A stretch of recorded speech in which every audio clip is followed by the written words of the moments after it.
वर्ष 2024 की चारधाम यात्रा 10 मई को शुरू हुई थी, जब तीन धामों के कपाट खुले थे और जिसमें गंगोत्री, यमुनोत्री और केदारनाथ धाम थे। और 12 मई को बद्रीनाथ जी धाम के कपाट खोले गए। और सिर्फ 4 दिनों की यात्रा में ये ऑलरेडी ये आंकड़ा 2 लाख से अधिक क्रॉस कर चुका है श्रद्धालुओं का। और अगर हम पिछले 5 वर्षों का अगर आंकड़े देखें तो कोविड के दो जो साल थे, वर्ष 2020 और 2021, जिसमें कि यात्रा बाधित रही थी, अगर उनके आंकड़ों को हम हटा दें तो 2019 में जो 34 लाख के करीब यात्रियों का आंकड़ा था, वो वर्ष 2023 में जाके 56 लाख से भी अधिक हो गया था। तो कुल 5 वर्ष में आप देख सकते हैं लगभग ऑलमोस्ट 70-80% की हमारे श्रद्धालुओं में वृद्धि हुई थी। और अगर यही ट्रेंड जारी रहा तो 2019 के मुकाबले इस साल हो सकता है कि ये आंकड़ा 70-75 लाख तक पहुंच जाए।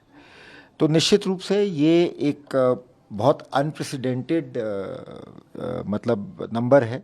और मतलब इसकी वजह से सभी धामों में हम देख रहे हैं यात्रियों की भीड़ है। मंदिरों का परिसर है, जो धाम का परिसर है, वहाँ पे बहुत भीड़ का दबाव है। दर्शन के लिए लगातार क्यूज़ लगी हैं। और साथ ही साथ जो हमारे ट्रैक रूट हैं और जो यात्रा का मोटर मार्ग है, वहाँ पर भी कई जगह भारी ट्रैफिक चल रहा है और कई जगह ट्रैफिक जैम की, या ट्रैक रूट पे भी कई जगह थोड़ा जाम की स्थिति उत्पन्न हो गई है।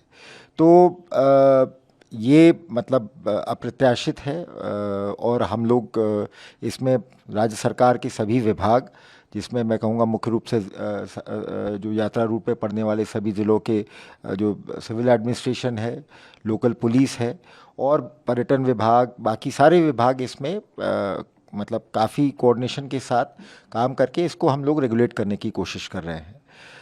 इस बारे में मतलब मैं दोहराना चाहूँगा कि एक तो जितने भी यात्री यहाँ हमारे प्रदेश में आते हैं देवभूमि में चारधाम यात्रा के लिए, सभी हमारे सम्मानित अतिथि हैं, उनका सभी का स्वागत है।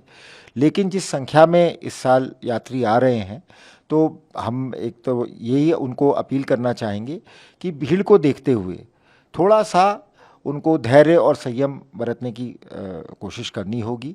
और हमें उनकी सेफ्टी के लिए, उनके कन्वीनियंस के लिए जगह जगह हो सकता है कई बार हमें ट्रैफिक रोकना पड़े, क्योंकि अगर आगे का मार्ग संकरा है या ट्रैक रूट पर या जो यात्रा की पड़ाव है, आगे अगला पड़ाव है, वहाँ पे कोई अकोमोडेशन खाली नहीं है या व्यवस्था नहीं है, तो हमने अलग अलग पॉइंट्स चिन्हित कर लिए हैं यात्रा रूट पर, जहाँ पर हम अगर भीड़ का दबाव बढ़ता है तो श्रद्धालुओं को रोकेंगे।